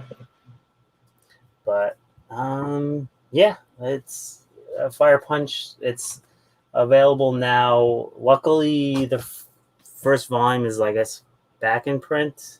It was out of stock a lot of places. I had to order it from Australia to get it at the time. Oh wow! But yeah, I got like all volumes except one, and I found a place in Australia that was like free shipping for some reason, but it was like regular price. I paid regular price, so I got it. So, which is depressing because I waited to read it, and now it's in stock. Yeah, of course. I know that's my greatest comic book of all time that I read this week. That's all ours. We don't have a way to end the show either, so I come up with one. We don't have any ideas for. I think we focused on doing a manga week, and then I don't think we thought past. I have a pick that covers. It's ambidextrous. Yeah, if we did a current comic, it'll work, and if we did a comic from back in the day, it'll work. But I read something that I really. Is it the Dave McKean one? It isn't. No, I haven't picked that up yet. I'm waiting for the big boy to. The hardcover comes out next week. Oh yeah, it's expensive. Yeah. It's like a limited edition, like right. And I got to tell you, this was the first one where I know no reflection on the artwork or anything. Just I was like, I don't know, like every year $100 for them. Either way, can I take a little? I said that as someone who paid $50 for 2 volumes of manga today from Australia. Have you guys watched the Transformers? Kyle, you probably have because your boys. Have you watched the Transformers Netflix show? Yeah, we've watched. I bet it's War on Cybertron. I think all of it. I've watched some of it with them. What do you think of it? It's fine. I enjoy it as kind of like an amalgamation of everything, I guess. I don't know. I'm not super. We just watched on vacation. We just watched the movie. The original, the 86 one, yeah, with Orson Welles' final performance. Yeah. So, what did you think of the movie? I enjoyed the movie. I thought it was a lot of fun. It looks fucking great. Like there's such like great water effects in that movie. Oh, I also love it. I'm trying to like tell my kids are just like, oh, that plant is going to transform. And I was like, oh, look at these water, like look at water animation, guys. This is fucking great. Are you checking out the specular feature on the water? Yeah, and there's such great '80s. I forgot about the '80s music and that. I got the power. Oh, and it's a Weird Al, which is actually I think like he's the perfect. He's got on the Junk Planet. They have a weird like a Weird Al doing Devo, but like his demo and the Transformers demo, so much overlap in that. Like he was such a. We should do like a. What do they do? Watch with commentary of it. Oh, I thought you were gonna say we should do a Transformer week because I have a book I've been sitting on. I would totally do a if we're gonna do a Transformers week, then I will stop my. I will end this conversation there. No, well, we can do yours, and then maybe I have a book I've been sitting on. So at some point, I want to do New Avengers meet Transformers. Have you read that? No, I haven't. Oh, it's good. Is it IDW? No, it's Marvel. It's there's like a cover where like Spider-Man's sitting in Megatron's hands. It's fucking great. I would have to dig around to find what my comic pick for that would be, but it wouldn't be too hard because I kind of like I found like my little slice of Transformers lore that like I really like. Like I'm really having a good time in. Well, I guess so season 3, which takes place directly after the movie, Unicron's head is now a floating moon of Cybertron, who occasionally people will go into to sort of access his memory banks, and he moans kind of. It's in fact, I think for a while Starscream, the ghost of Starscream is stuck in there. Either way, it's like the last season before they quit to then become like I think Beastmaster, Beast Wars. Beast Wars. Thank you. Yeah. So like if you watched it in the 80s, you saw the first couple seasons were on Earth, and then on the third season they leave Earth and just go like into it's like it becomes space opera. Oh wait, hold on. Is that check him out? Yeah, it's the Beast. It's Optimus Primal, and I forget his name. I think we're gonna get those in the third season, right? Yeah, these are from this is Kingdom ones. I gotta go grab dinner because it's 7:30. Right on. Oh yeah, we're done. Yeah, so I'm gonna. Tim, great seeing you. Thank you for seeing you, and come back again for I want to do this again. Yeah, it was awesome. And it gets me reading something I probably wouldn't have. Or that's maybe eventually, but yeah. All right, I'll catch you later. Adios. Wait, we don't. Okay, hold on. Yeah, but we can do. What was your idea? We'll do that because I think I'd have to actually reread the Transformers. No, the Transformers. If you want to do Transformers, I'm totally down for it because I've been watching through season 3, and then from that sort of spilling out and kind of like just having a good time with it. So I don't mind. I don't mind kicking that can. And then the one that did you read the Submariner, The Depths, Pete Milligan? Oh, so it came out. No, it's Esad Ribic. Oh, Esad Ribic. Yeah. No, I actually haven't read that because I was trying to track it down.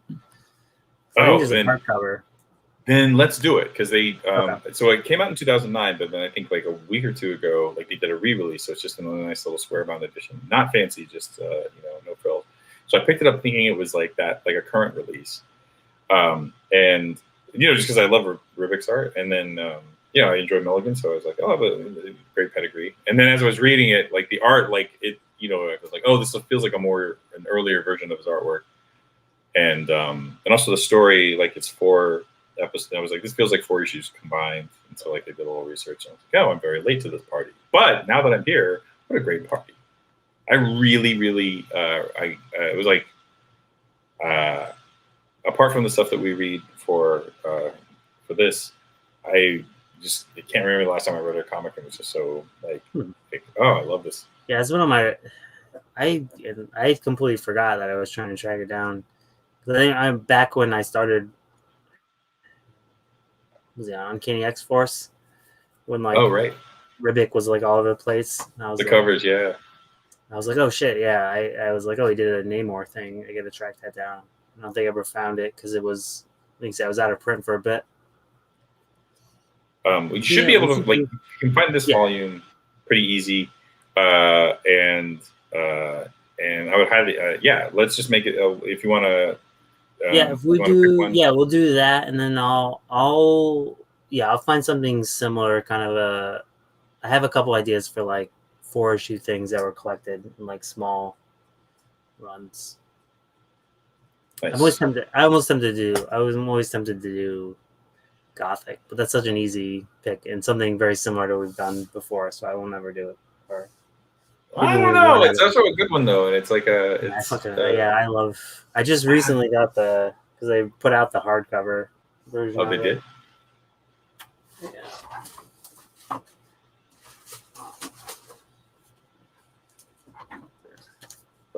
Oh, that's a beautiful cover. Yeah, man, it's so much fun. Yeah, but let me. So maybe I'll put that as a backup, but I'll look through some stuff. Maybe even because I have Peter Milligan stuff that I've wanted to read. Did you see this?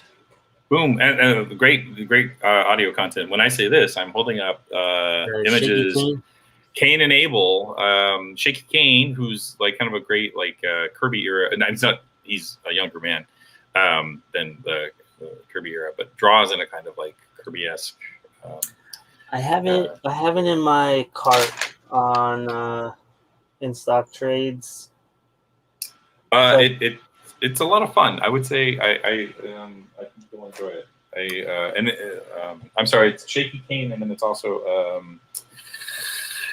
Brent Abel, who is new to me, but I'm gonna definitely check out more on. Yeah, because I just got past couple of weeks were like big weeks. I bought that Madman. Oh yeah, the big omnibus. Yeah, and then I bought something else recently, and then I got they started putting out the Larry Hama Wolverine. Mm-hmm. And then Generation X came out this week. Got its first like epic collection. Oh, nice! I might pick that up. I've been wanting to track down that Bacalo art. I mean, the whole story's great, but that was a fun. He's someone who's so different. Like early on, and I mean, I know people have talked about it to death, but like his current stuff, it's good, but like at the same, like you can tell when it like his digital stuff and like he's like a real bad. I don't know if it's like him or the people putting the books together, but it seems like sometimes they're like changing the image size or like upsizing his stuff, or I don't know what's going on. Like you can tell it's like a little some tricksiness. Like weird. Yeah. I'm trying to. I've got way too much recently. So they restocked that. Do you have an Ollie's out by you? Mm-mm. What's that? It's like a discount. Like a Books A Million? I mean, they would have kind of the same stuff, but like it's like a warehouse store where they buy like liquidation sales and stuff. Oh, so it's like lots. Yeah, like a Job Lots or like an Ocean. Yeah. Like, but they it's a very northeastern thing. They carry books, and they but they get it like they're big on like getting comic stuff. So like I got the Jack Kirby things. Those was like $4. The Nightfall thing. This was $5. Like I bought so much. Oh man, you know what it's like a rabbit hole I fell down. Did you ever read Atari Force's Deep Cut? No, I haven't heard. They haven't traded it, or they have not put it in the trade collection. Oh, check those out. Yeah, man. Those are Batman Adventures, by the way. For those.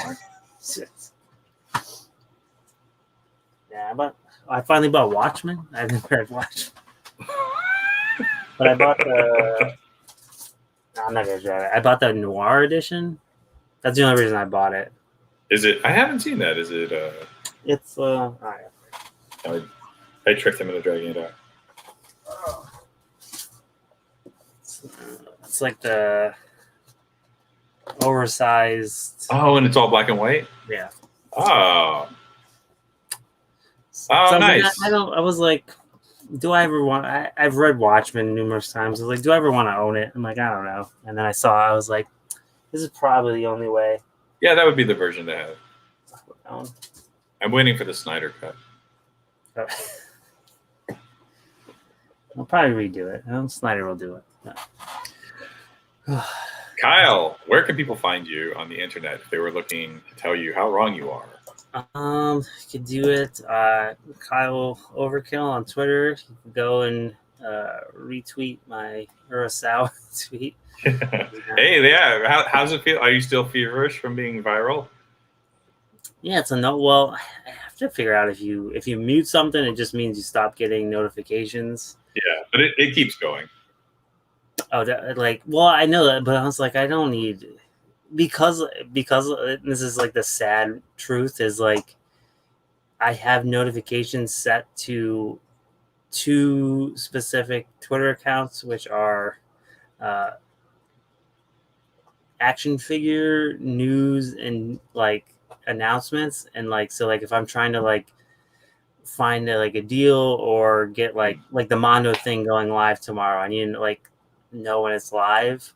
I like count on that, and then so I keep getting these fucking notifications that like so and so has like retweeted this retweet, and I was like, I don't care anymore. Like, stop the high has passed. Yeah, and I was just I'm trying to get these figures, people, so I gotta mute it or something. But yeah, it's pretty much on there. What about you, Jack? People can find me at the Villainist on Twitter, and then at Reckless Eyeballs on Instagram. Why not make them the same? I don't know. There was some new. Was there an update on the Yuletide thing? I thought I saw. Yule, I think it's going to press. I sent off final files on that. So I think soon we'll start clanging the Yule bell for when that comes out. And then not much else. Yeah, nothing. That's good. I'm excited for it. I got to see like a. You saw them all? I saw them all. I'd seen most of them throughout. And you know what? This is gonna sound cheesy and log rolly, and it's not. But like, because I see a lot of anthologies. As a fan, I used to read a lot of anthologies. This is the best anthology you've ever seen. Like, stuff in it is so good. I'm amazed. Like, each one I read, I'm like, oh, God, that was incredible. Then there's another one right after. I'm like, God, that was incredible. Oh, maybe that's poor timing on my part. I was like, literally, you were saying that, I was like, oh, I gotta tell Jack about. I finally got my cry punch. This, I haven't seen Yule, so I can't say it. This thing is the nicest fucking thing. Look at that. Like, did you back this? I did not. Oh my god. Well, I think they're selling. I think that's just regular retail now. But like, yeah, I think they build that a little extra so you can. No, I'll check it out. So this good, is beautiful. Yeah. Oof.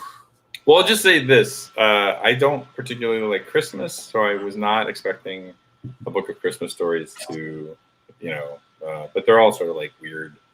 So that like, I love, especially again anthologies. Like, it's got to have a cool theme.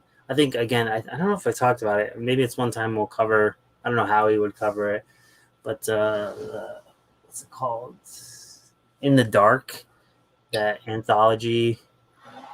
They put it out on Kickstarter, and it's like this library edition, like horror anthology. And there's like a shitload. I think there's like 35 stories in it. It's like a ton. It's like Murder's Row of creators. It's like Rachel Deering, I think, edited it. But it's like one of my favorite anthologies. It's like themed to horror, like a Christmas one. I don't know why there's not more of like holiday specific theme anthologies. Oh yeah, no. In fact, I don't know. I really like anthologies, and I think right now with Kickstarter, I think like I think behind the scenes an anthology is a lot easier to kickstart because you have like 50 people to help you sort of move the ball instead of just one person trying to push it up a hill. So like I think for that reason they're very, you know, like it's great for the format, and I think because Kickstarter is kind of doing really well now. It's an easy way for, and also like, you know, people everywhere, like people who are a little more established, people who are a little less established, you can kind of get them all in the mix. Like the pay range is usually, you know, enough to accommodate everybody in the middle somewhere. And like, it's just like, it just seems like month after month, I keep seeing like, you know, they keep soliciting like really great ones. And the stuff I've been getting from Kickstarter over the last, like, did you get that, what is it, Lancet Tales, I think Scarlet Twilight, Benjamin Morse is the artist and writer, and like totally like Ghost from Dark Horse back in the day. He's got a very Adam Hughesy style. It's not always. I think it's not always a great. It's not always great to compare one artist to another because, like, you know, like everyone's, you know, beautiful, unique in their own way. But like when you look at it, it's so similar. And he's also sort of doing like a Bronze Agey kind of comic of a, like, you know, sort of like Art Deco sort of style. So like it sort of conjures up those connections anyway. Beautiful. And then a couple of, no man, it's been like Kickstarter's killing it. Kickstarter's the best publisher going now. Well, yeah, and it's like it's almost like because like I don't think I backed that because I don't remember. But like at the same time, I get stuff like every other week on like something will come. It's great because like I used to forget, and I'm like, holy shit, what is this? And I was like, oh, I backed this. And like, but there's so much on there like you can easily miss. I still think they need. I don't know.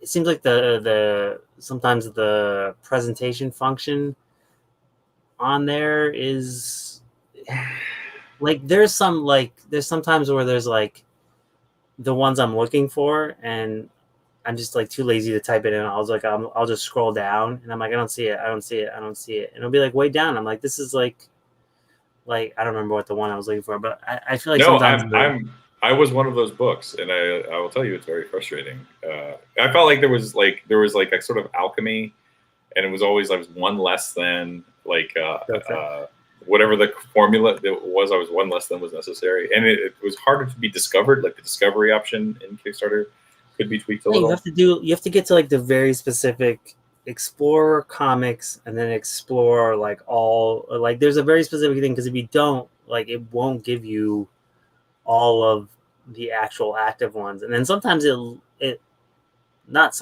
does. It will put in inactive Kickstarter, like completed Kickstarters. Oh yeah. Thank you for that, by the way. Like I'll be like, oh, I'm like, I thought I backed, and I'm like, oh, this looks cool, and I'm like, oh, it's completed like 3 years ago. So, but yeah, there's like so many great ones. I think there's some going right now. I backed, but. And there's some I get roped into, like I did the God Hates Astronaut one recently. Okay. It was like the 110 tier. It was like fuck. He like poly bagged it, and I was like, oh, I gotta get a poly bag. That's how you get me. But yeah. So we'll be back. I should have this stuff loaded up. The 5th. The 5th.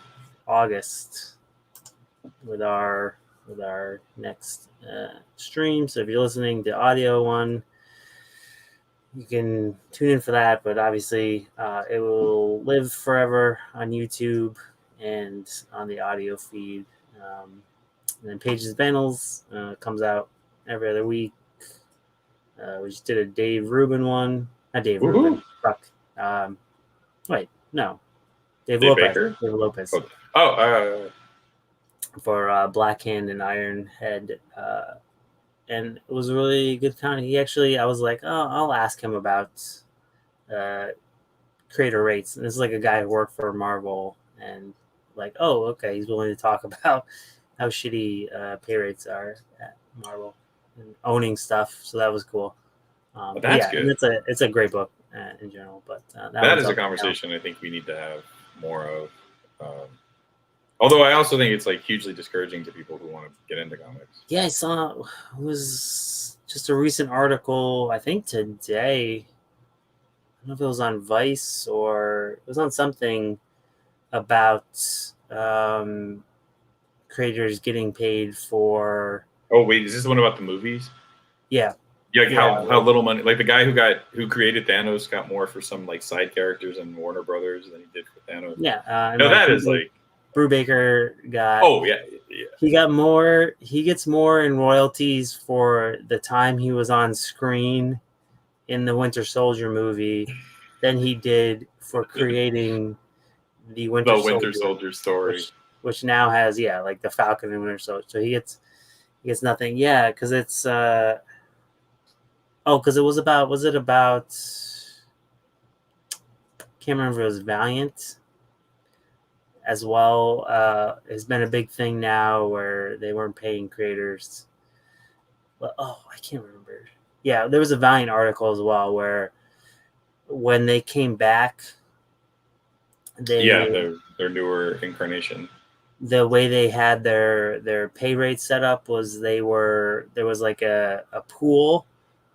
So like if the comic made more money, or say like it got sold as like a movie or something like that, like a bunch of the money would go into this pool that would go back to the creators, and then that kind of like disappeared. And then when it got bought out or got sold to like the new entity, they completely ignored the contract. So like a bunch of like creators got screwed out of like all this like new content they created at Valiant, and they originally went to Valiant because of that setup, and they took like less pay rate. Right. I don't remember. Disney was doing that. Disney was fucking over some Star Wars people. Like they were just saying, I guess because like when Disney bought Star Wars, maybe Fox, I'm not sure. They were like, "Oh, we don't have to pay the royalties. Like whatever you had with Lucasfilm, we're not doing that." And, I imagine like Timothy Zahn, who created like Thrawn, who's now in like books and like the TV show. I'm sure he's getting tons of money out of it. No, it's super frustrating, especially when like you see like I think there was a something going around last week with like it was like a banner year last year. Like we sort of broke the ceiling, and not just like I think there were the little engines that sort of pull the industry along. Like they're always talking about Scholastic and YA, but this is like adult oriented, not adult like sexy, but like adult for not for child readers. Graphic novels, which is sort of like kind of an area that sometimes struggles, and it was doing like phenomenal. It had a banner year last year. I mean, I think the pandemic plays into it, but so you sort of see like, hey, this is $1 billion industry, but why? Like, who is making these billions? Oh, I know. Well, that's like that. It's the largest like juggernaut for movies and entertainment right now is comics, and they're all taking stories, fairly recent stories, and using them as the kind of backbone for this, and none of that's getting. I mean, like one of the biggest things out of Loki was like Kid Loki, which is like a Gillian invention, and I'm sure he got Gillian and what's his name? Yeah, I can't remember ours, but yeah, no, that was I think like it's one thing to say like, oh, Iron Man, because it's sort of diffuse. Like a lot of people contributed to Iron Man, and like the story, it's not a specific story. Sometimes it's just sort of like like he's got this thing in his heart, blah blah blah. So I get that, like that is a little like, but like when you're talking about like the Infinity Gauntlet, you're talking about like one guy, like so like, and it's one thing to say like, because I know comics is very like comics as print are separate from the Marvel universe, so the MCU, I should say. So like they don't make as much money. Like it's one thing to say like like I think comics maybe makes 14 billion, and like movies. I'm sorry, did I say 14 billion? I'm throwing these numbers out. I should probably. Comic makes X amount, and movies make one movie will make $2 billion. So like on the one hand, movies make more money. You can't always say that that bleeds into the comic print, but if you're taking these stories from comics, then those guys should get like they should get paid. Like they just should. And then it's okay to like labor in comics for 20 years if you get like one nice payday where you can buy a house. Like I think everybody's like, like, like I do it because I love it. But you still got to give them that payday. Right. Well, and it always goes back to like the very simple concept that and it obviously doesn't work under like capitalism, but like if you pay people for good work, they do better work. Yeah. So like if you pay comic creators for like coming up with good comic ideas, maybe more people would go to comics and come up with more ideas, but like it doesn't work that way, apparently. I mean, it's like it's also like because I work in human services and like I work to like coordinate like aides that come in your home and take care of your like aging mother, and like they pay them $12 an hour. Well, like surprise when that person like is like smoking pot on the job because they get paid $12 an hour. What the fuck do they care if like like it's a position where they're like wiping asses and like essentially like keeping people alive, and we pay them like the lowest rate. So like what do you expect? But like if you pay them $20 an hour, then they're not going to lose that job because like that's a good job, right? And Yeah, they're getting paid what they're worth, and like, but yeah, so it's the same with comics, like, but no, well, so and on this downer note, but yeah, thanks for joining us. We'll be back on the 5th. Not making money. Thanks you.